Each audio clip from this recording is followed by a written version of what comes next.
confident Noxiac now is on his Alistar.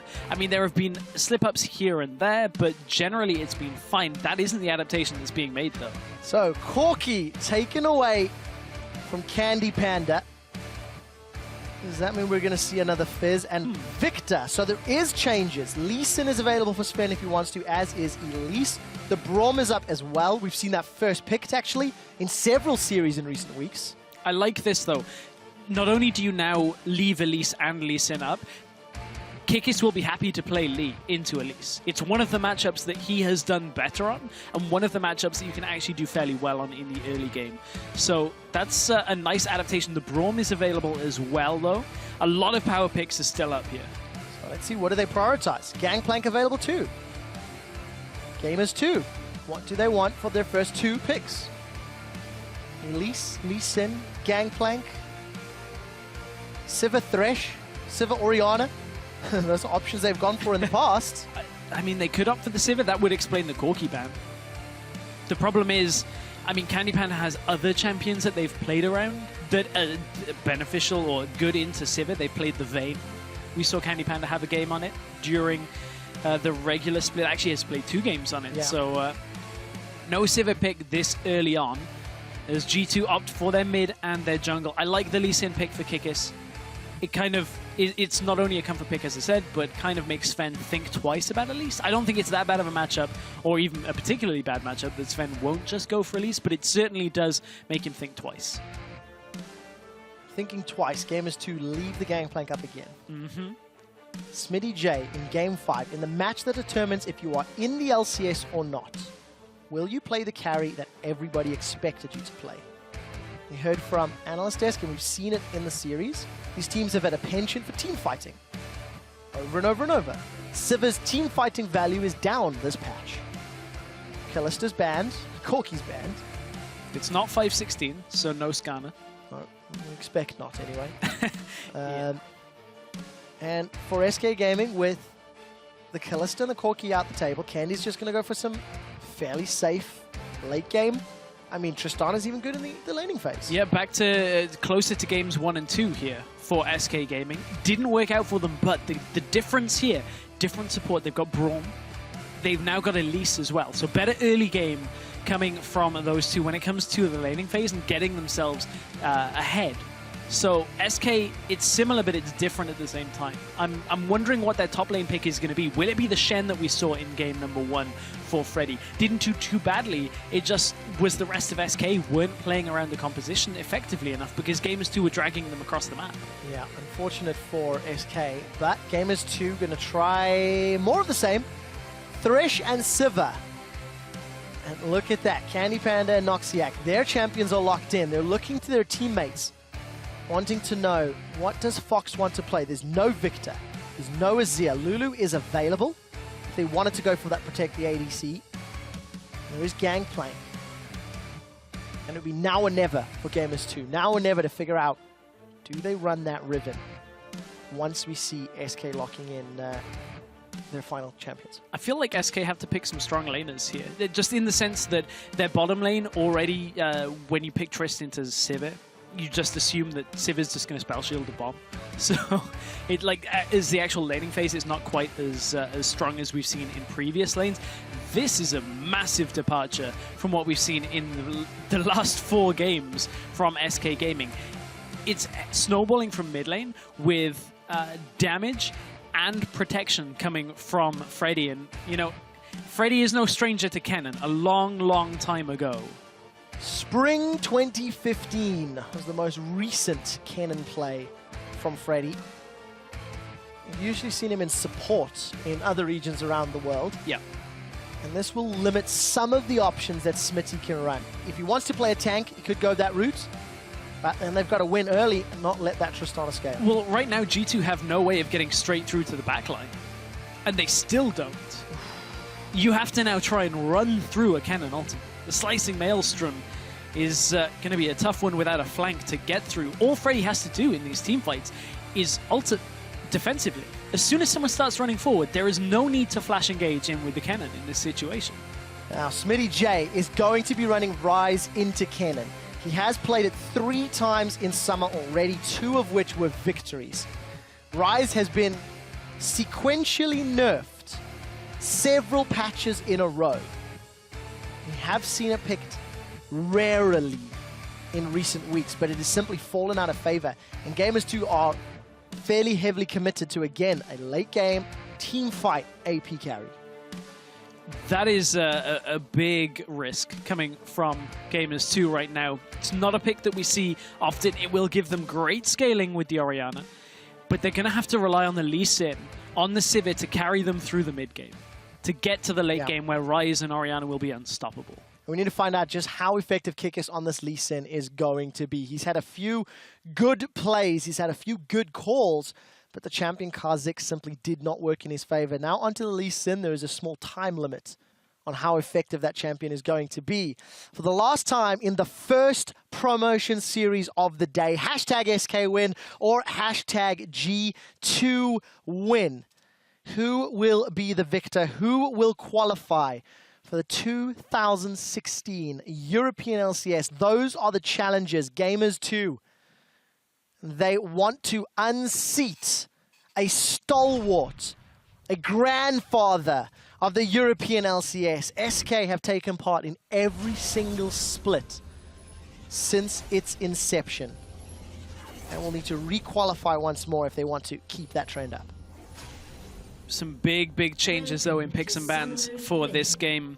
Lee Sin and Braum, El Tigre Braum, make their entrance for the first time in this series. Banned all 4 previous games. Oh, yes. How first picked. Yeah.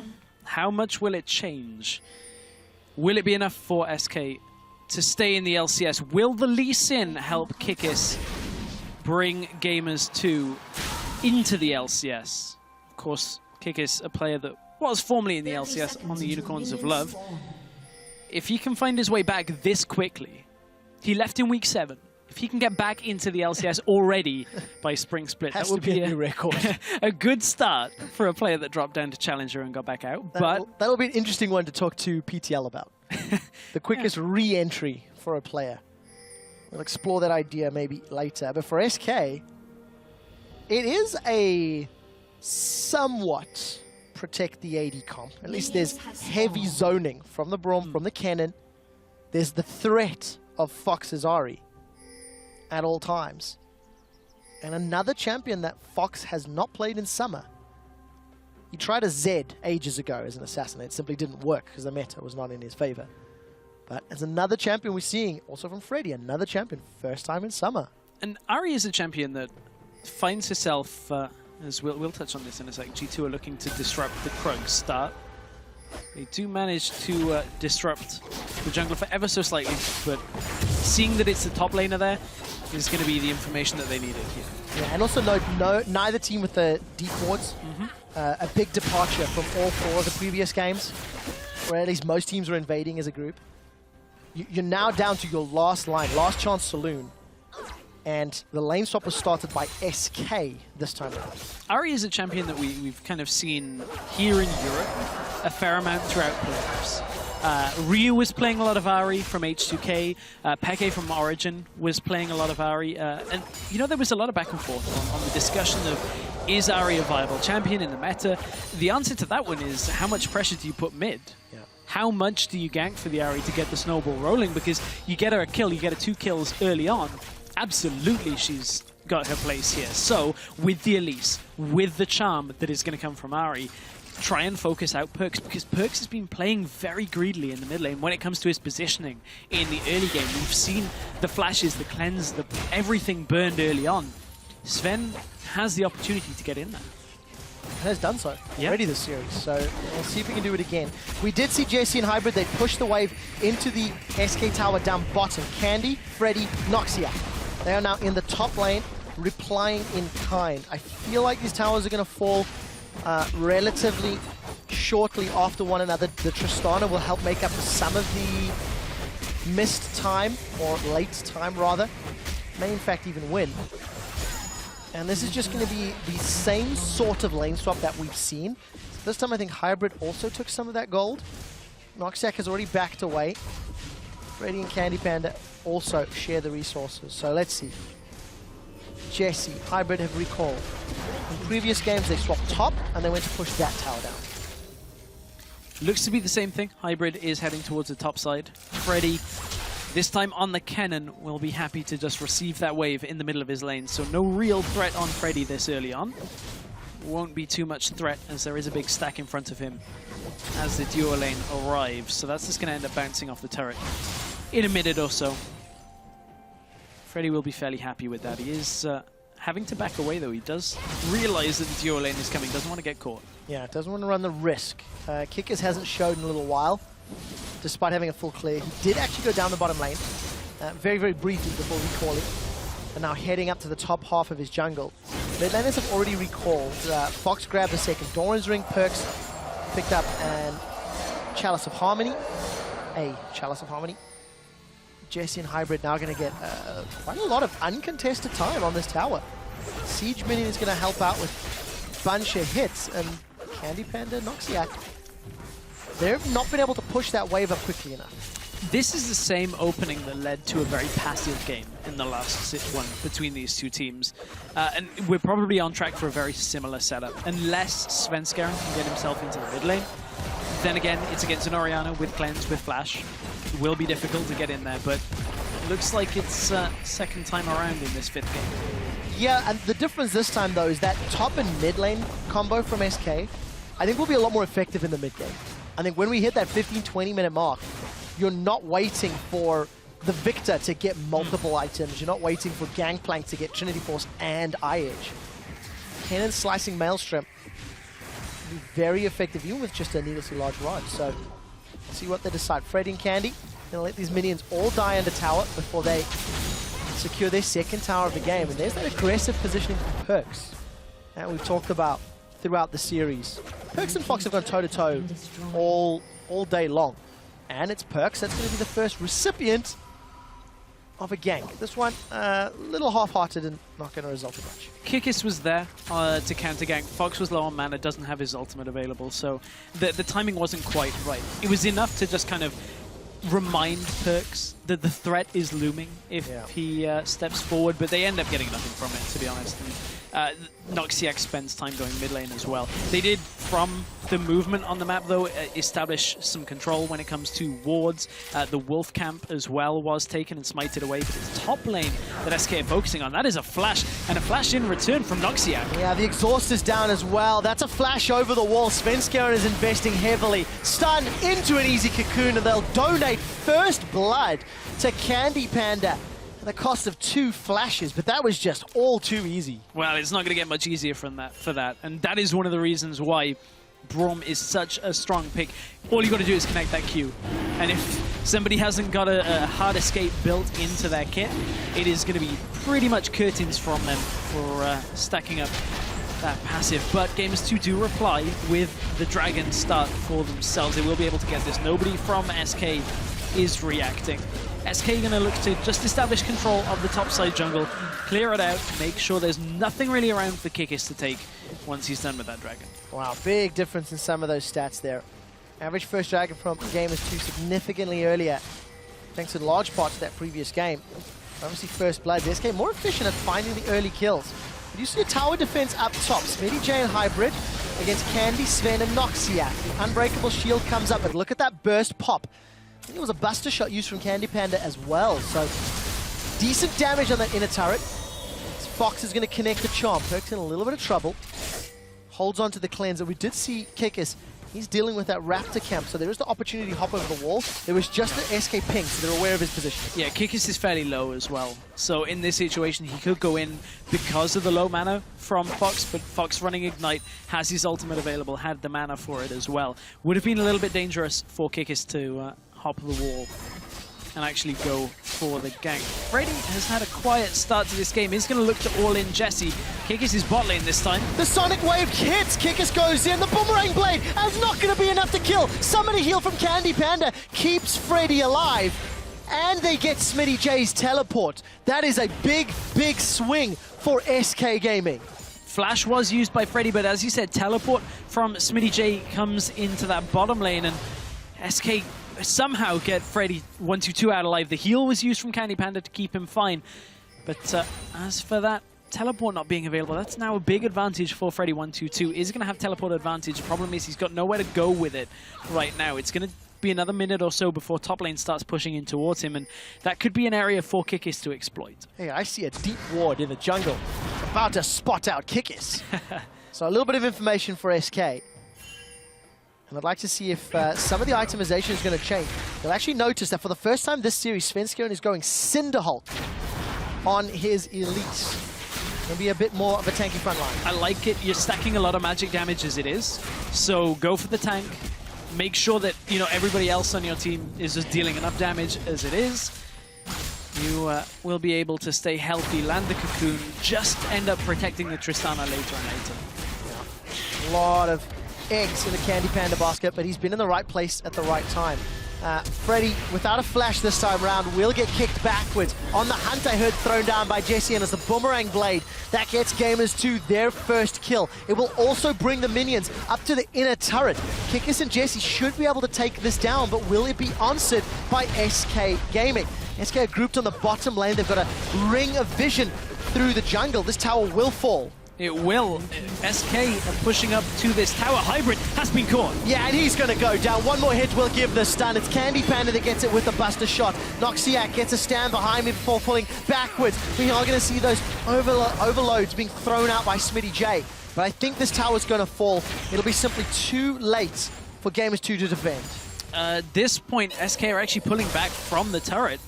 Rise is going to be able to soak that up. Even though he's got no mana, will just be able to clear out the minion wave. And I'm looking at how these fights are going to end up going if they do group. Rise is eating through his mana pool so quickly because this tier is stacking up at not exactly the fastest rate. Still no, is just getting the Catalyst to the Protector now.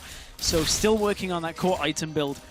Kennen, once he's fairly squishy, so I want to say once he's got Azania's Hourglass, but that's a long way off. It's just going to have more utility in the fights. He's going to be able to stun people and just protect Candy Panda. And it looks like he's going Abyssal Scepter as well, so that will amplify some of Fox and Sven's damage, but as you say, the Hourglass is the key. Long way off. The Hourglass is the key. Luckily for SK and for Freddy, Smitty is going for both Rod of Ages and Archangel Staff. And that too is a long That's a very long way off. So, you know, both top laners with a whole lot of headroom to grow in their team compositions. Let's see who's going to challenge for this next dragon. A minute 40. Gamers 2 secure the first one in the game of this match. And have a few members around the bottom half of the map. They're looking for that mid lane, though, but they won't find Fox there. They may find the Spider, whose Repel was just used, actually.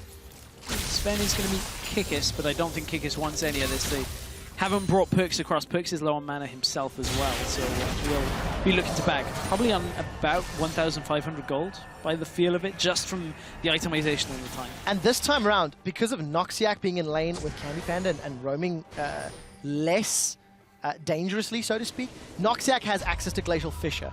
Hybrid does not. He's still only level 4, and he's a far way away from hitting level 6. This is going to become impactful shortly. Fox gets kicked away, but Kikis is in trouble. He finds a lantern, but there's the fissure we talked about. Sven finds Kikis and sends him backing, and now Hybrid's in trouble. Shockwave is available. The exhaust is down into Fox. Perks held onto the Shockwave. Double kill for tanky Svenskeren and 1,000 gold lead. The Sven Noxiac tag team right now is just layering the crowd control and makes it incredibly difficult for anybody on G2 to step out of position. Kikis trying for an aggressive play, gets punished once again by SK Gaming. I mean, you can't be out of position like that with an Elise and a Braum. It's an easy 1-2 combination. It really is. So is a flash. Rune Prison Shockwave! And Fox is now killed. But Gamers 2 invested a lot of their ultimates and a flash from Rise. They don't even get the tower, and Dragon's up in 2 seconds. I don't know if that was worth it. They get the positioning, they're pushing in SK as well. If Noxiac lands a Q here and can follow up onto Jesse, it may end up fine. Smitty J still wants to go. Kennen is still top lane, does have a teleport. Hook is landed. That was a huge hook. It catches Candy Panda. The unbreakable shield will buy time, but Kikis will buy kills. Perks gets one, Kikis gets the other. The teleport comes in, and a fail flash from Freddy. It is simply not his day. I asked if it was worth it for Gamers 2. The answer is most certainly. A 1-for-2 follow-up and the tower. Absolutely worth it for them as G2 now head for the Dragon.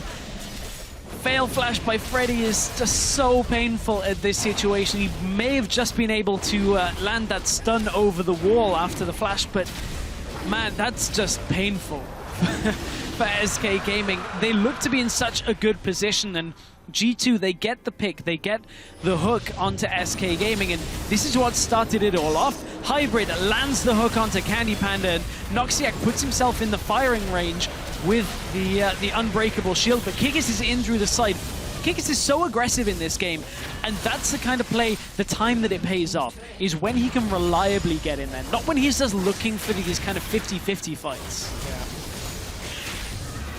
Yeah. And because of that, Gamers 2 continue to maintain Dragon control, but as we've seen throughout the series, SK are always relevant when it comes to gold.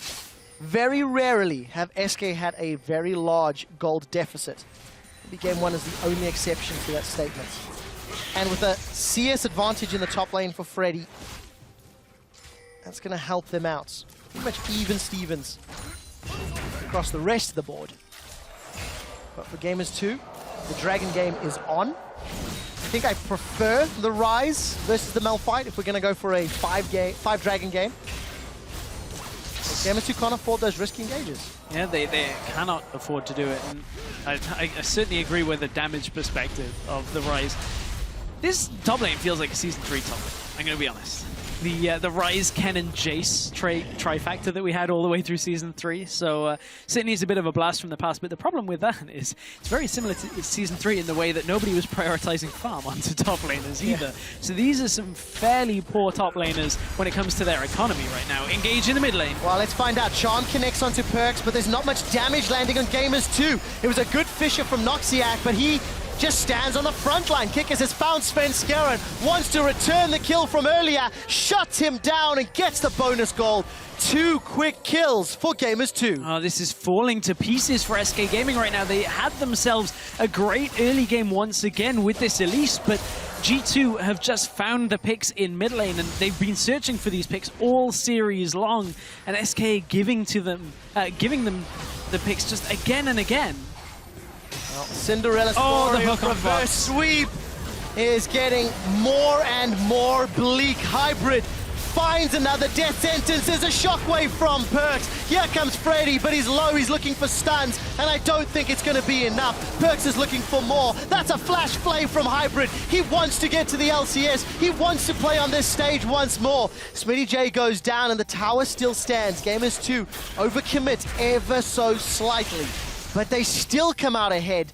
They get their kills, and they extend their lead. They got so much from that, though, because SK just kept barreling into the hooks from Hybrid, and they can't afford to do that. SK right now, they're running a somewhat similar style to Games 1 and 2, where they're relying a lot on Candy Panda. This is very similar to Game 2, actually, where they had the Victor from the mid lane.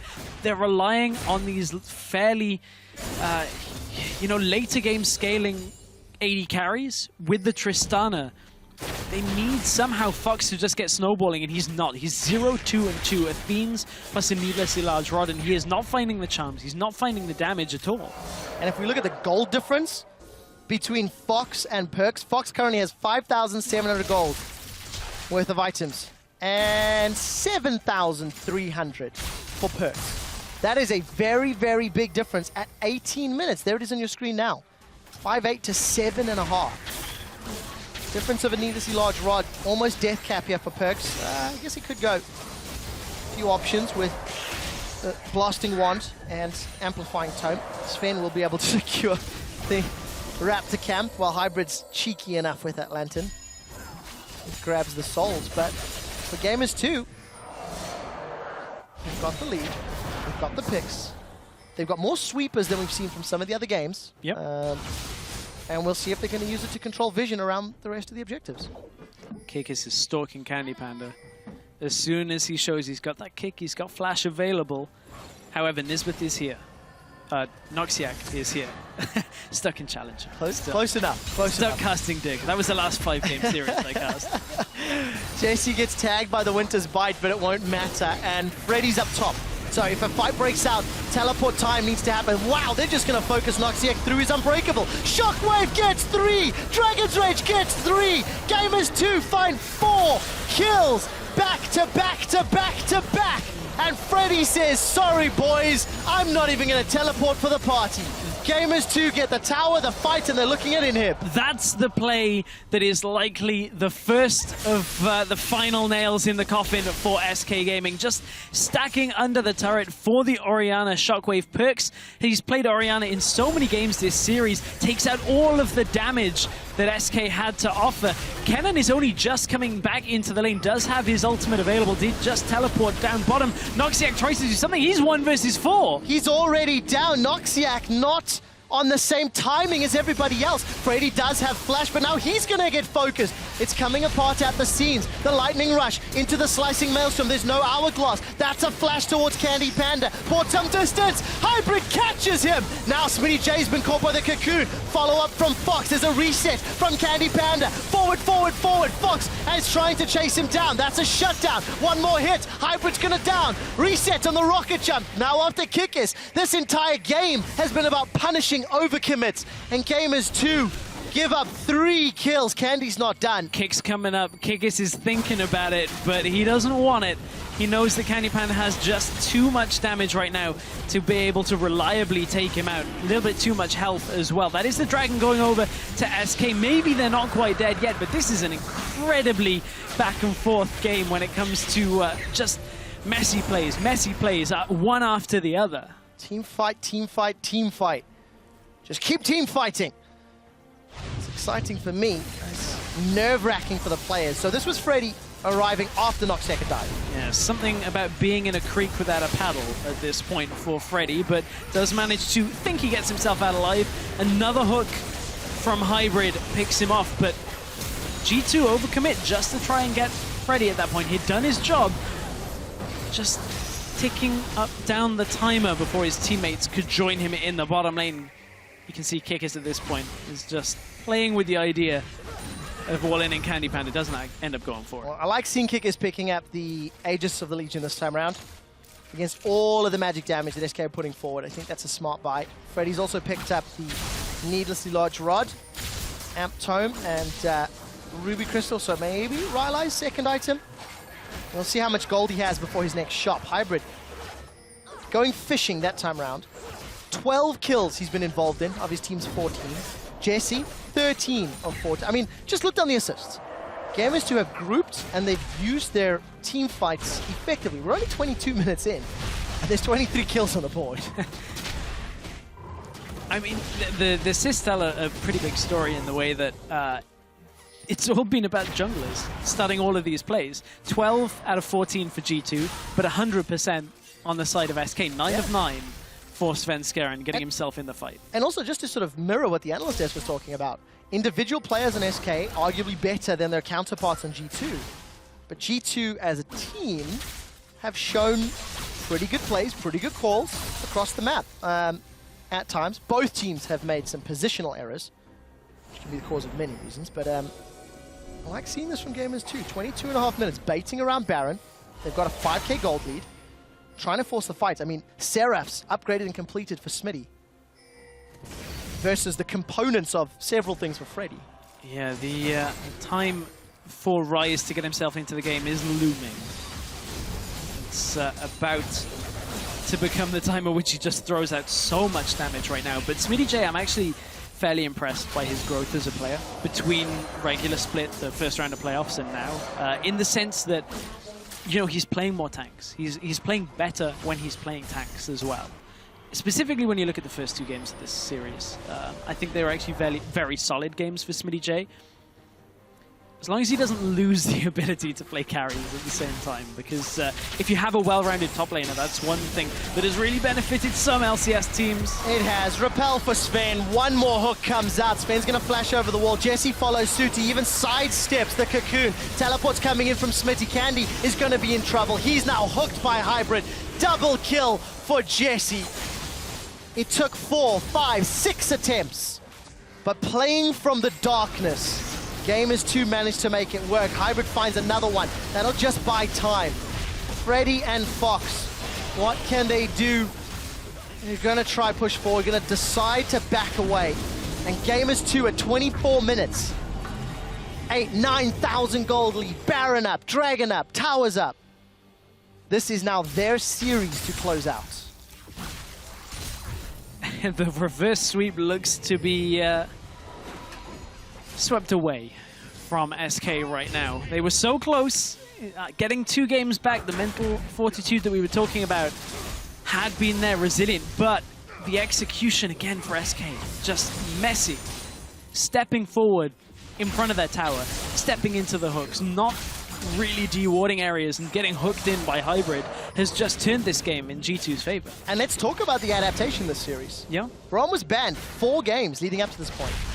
In the regional qualifiers, Braum went undefeated. 5 games played, 5 victories picked up. And right now, Noxiac, who was such an integral member on those roaming Alistair ganks, is 0-4-6. He's been caught, he's been on the front line, but he's just been killed. Because SK haven't backed up where he's been on the map. Right, and I think that's the key point is there's only so much you can do in a situation like that when, you know, damage stealers are getting hooked, when a jungler is getting just picked off very quickly. And that's not to say Noxiac hasn't been out of position himself, but what I mean is like the kit for Braum is only useful. Right, is only useful if you've got people to protect. If you don't, you just end up dying after. It's a sad moment where you're on your own and they're like, stand behind. Oh, you're not standing anymore. Gamers 2 have Baron-empowered minions on a siege in the middle lane.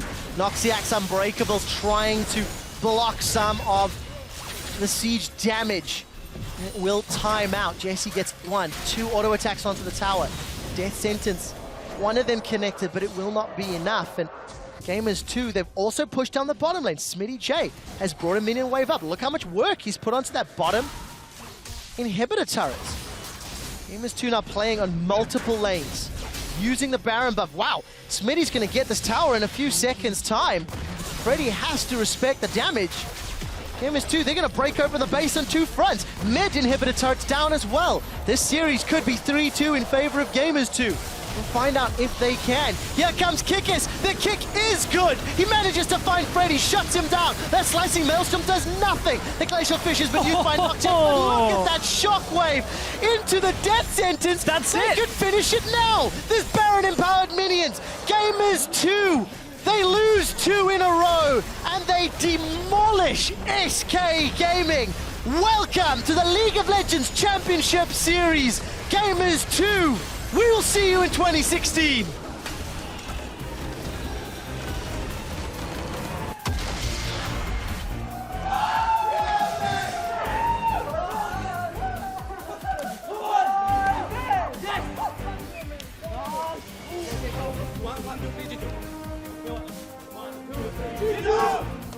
Broken faces on the side of SK Gaming.